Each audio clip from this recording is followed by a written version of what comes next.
Clash of Clans. Everyone has their own way of playing. After all, who are we to tell people how to correctly play a game? There's no such thing. But for some reason, a lot of us still follow a certain set of rules that no one really talks about, but we all know. These are the unspoken rules of Clash of Clans. Oh, and I just want to let you know that this is a follow-up. The first one covered a lot of ground. I highly recommend giving that one a watch. Let's do this. Okay, so the first of these rules is simple. If you're getting on the game, bro, you gotta crank that volume up. Haven't you heard the rules? Nah, I'm kidding. Do the opposite. Why is it so dang loud though? The next one is, after you collect the daily bread, you must tap on all those tombstones and roots. They make such a beautiful sound. It's so satisfying, how could you not? Unless you have a reason. I know back in the day, people used to keep them around to give the illusion that the defenses were gonna run out of ammo soon. I'm not sure if that's still a thing though. But speaking of collecting things, I know a lot of us don't play the builder base. That's why you mustn't forget to do this every now and then.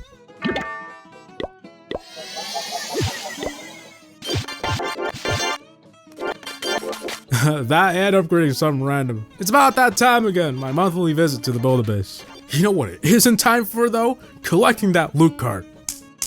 Don't you dare! You gotta let it fill up, man. Unless you really need it. It's free storage. It's like increasing your season bank without paying for the perks. Regardless, I break this rule every day. I can't help to tap and collect everything. Much how we can't help tapping on everything in the game. At a certain point in your session, whether it be when you get on, before you get off, both, you gotta check your builder's tab. Even if they're all busy, or you know you don't have enough loot for anything, still, you gotta check it at least once. It's the law. You know what else you gotta check at least once in your lifetime? The credits. Yeah, I'm not kidding. You can't call yourself a true OG clasher unless you experience the credits at least once. I almost cried during the part where it said supercell. Alright, but this next rule feels illegal not to do. When you finally max your base, you gotta take a screenshot. Nah, but for real, why do so many of us do this and never once look at the screenshot anyway? I bet 10% of my gallery is just random Clash screenshots that I don't even know exist. Clan Wars. It's an essential part of Clash of Clans, and now more than ever, many of us are warring for some of those sweet ores. That's why it's important to understand some of the unwritten rules within wars. First and foremost, never, ever attack a base that's already claimed. Bro, you trying to start beef? Everyone knows this one. If someone puts in the effort to actually claim a base and leave a no, don't go attacking that base, especially with E-Track spam. Ah, 1 star, come on man! But if it ain't your army that failed you, it's probably time. That's why if you're running out of time, you gotta say something like, come on, just 1 more second. It will work anyways, but I didn't write the rules. Or maybe I wrote this one. Best case scenario though, you do get a 3 star. In that case, the rulebook says you gotta do the Clash equivalent of teabagging, known as swag spells. That is, any remaining spells must be dropped on the base you're currently destroying. Doesn't matter where, just show them that you didn't need all your spells to shred their base. The more spells you got, the more swag.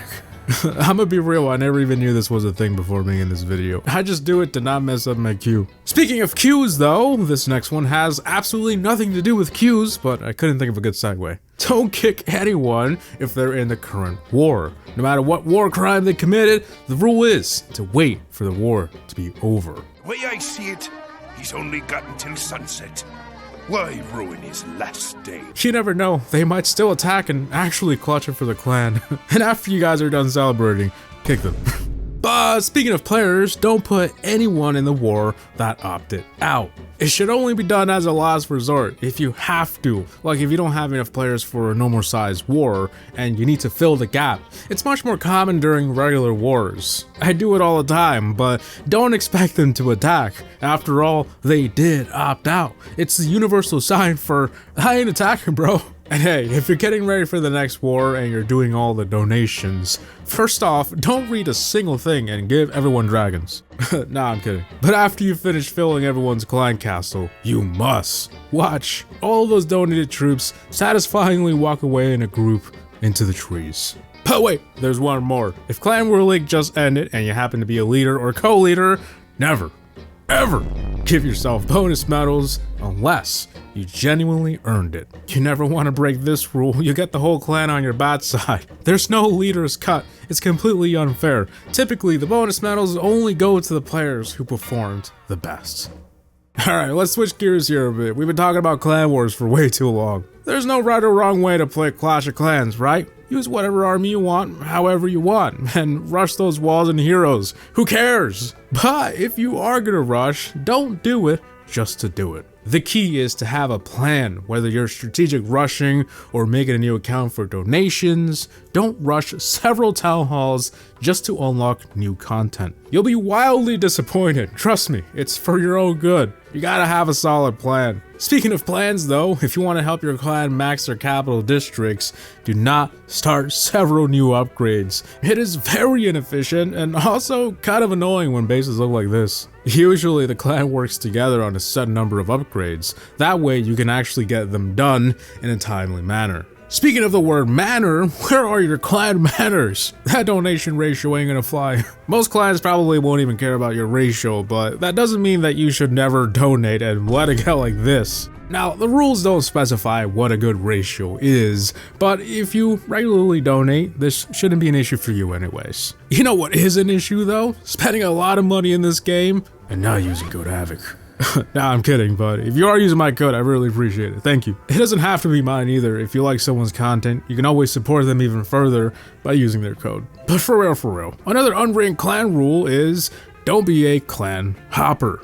While clan hopping is not exactly a bad thing, most clans don't like it when you do it, so a good rule of thumb is don't have multiple homes. It's just basic clan etiquette. If you join a clan and you like it, you best stay there. On a unrelated note, you ever feel like you just forget how an obstacle or decoration sounds? Well, one of the more obscure rules is you gotta tap on everything at least once a year or two. Huh. That's how that sounds. But speaking of remembering things, if you have multiple accounts, you must check on them every now and then. Even if you don't care, just do some random upgrades, give your builder something to do, and come back in 5 months. You never know when you'll actually want to play it and thank yourself later. I don't know if anyone actually does this, but I do, and honestly it's more satisfying than anything else. But on the topic of multiple accounts, sometimes you might want to create a new one for one reason or another. There could be several reasons. But everyone knows the oldest rule in the book: save the gems. Sure, you're only saving a few gems by not listening to the tutorial, but you'll thank yourself later when you only need like 5 or 10 gems for that third builder. Much like you'll thank yourself later the next time you get online by making sure you follow these last few rules. Always make sure you have 2 armies training, or at least a full queue of whatever you're using. This will ensure that the next time you get on, you can at least do 2 attacks right away, or farm for quite a while. You also want to make sure that you tend to any important notifications. If there's a current war, make sure the next time you get online, you won't miss the attack, read any crucial clan mails, or maybe someone's asking for troops in the chat. Likewise, you'll want to do the same thing and make sure you have troops in your clan castle so that your village can successfully defend against enemies as you go offline.